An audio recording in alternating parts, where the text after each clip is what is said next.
So another question around what are the important things that matter in terms of building a relationship and building a profile. And the funny thing is often it's the little things that count. So like I said, maybe said on a previous video here, I'm in the Apple store and I've just bought about over $6,000 worth of Apple stuff, a couple of laptops, a new iPhone, a whole lot of stuff anyway.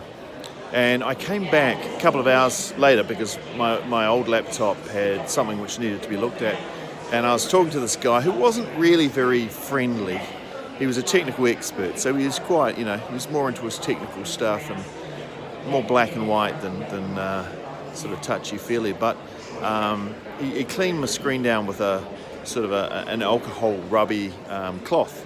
And there was a second one. And I said, oh, can I have that? Can I have the second one? Because they must only be like 10 cents each or something like that. He said, I'm sorry, I can't do that. And he may have been following store policy or something like that, and he wouldn't have known I'd bought $6,000 worth of stuff earlier in the day, although I did have a bag full of stuff beside me, and I did say I've just bought a new laptop, but, and I don't blame him. I mean, if it's store policy, you don't give away the alcohol rubs, but I was like,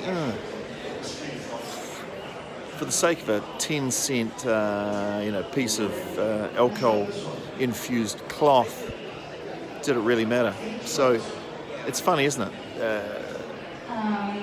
Little things sometimes can make a big difference.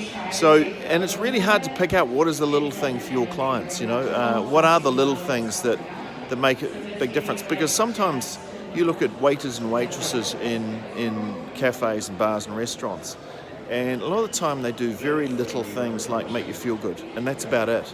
They make you feel good, and they get great big tips. So they haven't done a lot, they haven't done anything that's made a difference, but they've changed the way you feel. And often it's those things, and we don't look at those things, we look at our products or our services, but when you look at how do we make people feel, if we did an audit on how do we make people feel, that would be a really useful and powerful audit to do, because we know that doctors who have bad bedside manner get sued more than doctors with good bedside manner. It's just the way they make people feel. So do an audit on your own personal touches when you're delivering stuff. It's not just about your product, it's about way more than that. I suppose that's good. I was going to say unfortunately. Is it unfortunate? Not really. It's a good opportunity because it's a really cheap way to differentiate yourself and actually provide something which no one else provides, which is the little touches. So have a think about that and let me know what you do.